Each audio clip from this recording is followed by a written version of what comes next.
What's going on, guys? So we are back for another cross-training shoe review, and today we're looking at the Under Armour HOVR Rise 2.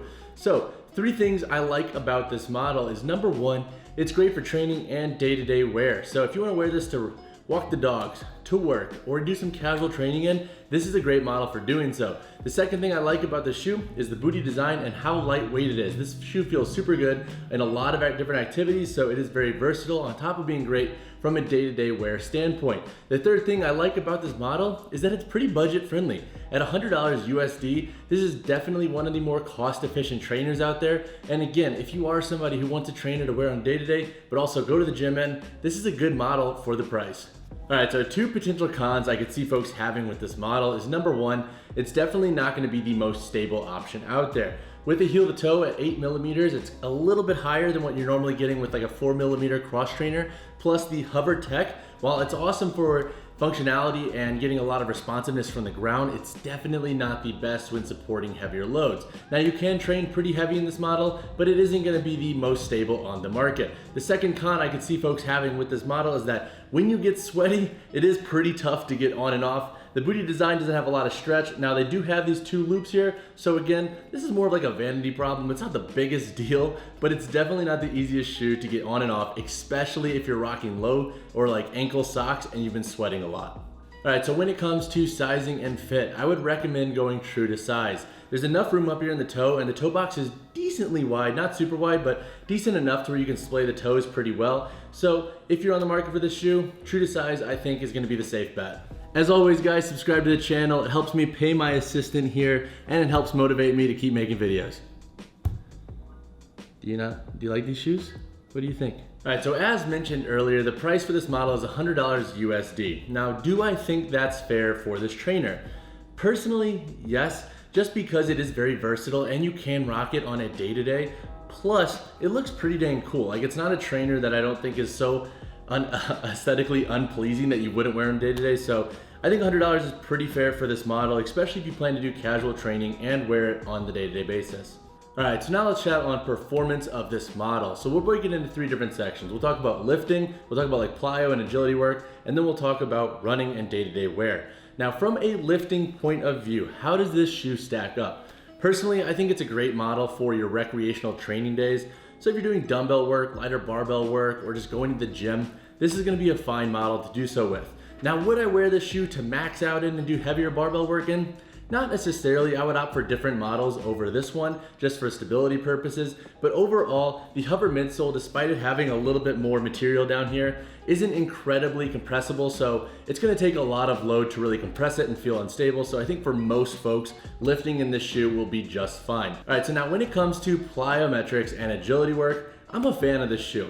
It's pretty dang lightweight. The booty design makes this feel very like athletic fitting and very secure. And overall, it feels very natural on the foot. It never feels like super heavy. It never feels like it's weighing you down at all. And the HOVR midsole is pretty dang responsive. So you are gonna get a lot of feedback when doing different jumps and agility focused movements. All right, so now let's talk about day-to-day wear and running. And I don't know how many more times I'm gonna say day-to-day wear in this video, but on a day-to-day basis, this is a solid model. I've been rocking this on my dog walks when I go walk and grab coffees, and overall it's comfortable, it's form-fitting, and it provides enough cushion on the ground to make it feel very comfortable for longer walks. Now when it comes to running, I've only done shorter runs in this model. I haven't done super long runs, mostly because I'm in a strength mesocycle and I just don't have the capacity to do long runs right now. So from a shorter standpoint of running, when it comes like 3 to 4-ish miles, this shoe is solid. The HOVR midsole, again, is very responsive. The outsole has a good amount of tread on it, so whether you're inside or outside on a treadmill, or inside on a treadmill or outside running, it's a good model to do so with. So for shorter runs, I would vouch for this model. Now when it comes to longer runs, again, I don't know, so I am not the best person to ask for if you're doing like 7, 8+ miles, but shorter run basis, solid shoe. Overall, I'm a fan of this model. 1, it's cost efficient. 2, it's versatile. And I think for most folks who just want that more casual training shoe, this is a solid bet. All right, guys, so now let's quickly go over the construction of this model. So I'll start up here on the toe. So we have an outward outsole that comes up over the toe here. Nice for preventing any breakdown. And we have a 3D print that kind of goes over the whole medial and lateral side. That's awesome for durability purposes. And the mesh up here itself is not necessarily see-through, but it's definitely lightweight and a little bit more breathable. You can definitely feel the cool air, for example, when you're working out with these outside in the cooler months, as I have been. So going through the midsole here, so we have a hover midsole throughout the medial and lateral side, and then we have a booty design back here. So again, no separate tongue, and we have 5 eyelets that run up on the midfoot. Tongue itself, decent amount of stretch to it. Never really feels like it's like getting sucked down, or it never really overlaps or anything. So tongue construction I think is awesome. And again, these 2 loops make it really easy to pull this shoe on and off. The 5th eyelet is this more like outward facing overlap material here. That's on the medial and lateral side. Helps provide a lot of security for that midfoot. And the heel itself isn't incredibly stiff and stable, but I do think it has enough boot and cup around it to provide a lot of stability for most folks in the gym. It's not, again, not the most stable, but overall, like you could see here, not a lot going on when it comes to movement. So I do think the boot is pretty dang stable.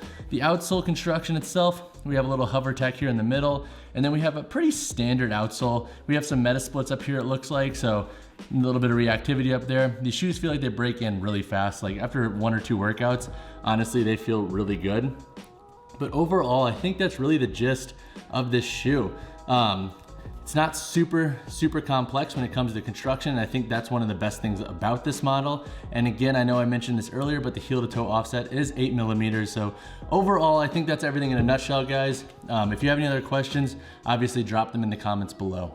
That wraps up my review of the Under Armour HOVR Rise 2. If you have any questions on this model or want anything that's a little bit more specific in nature, if you're thinking about buying it, drop your questions down below in the comments. And as always, guys, drop a like to the video, drop a subscribe to the channel. I'll see you guys in the next one. Now he threw.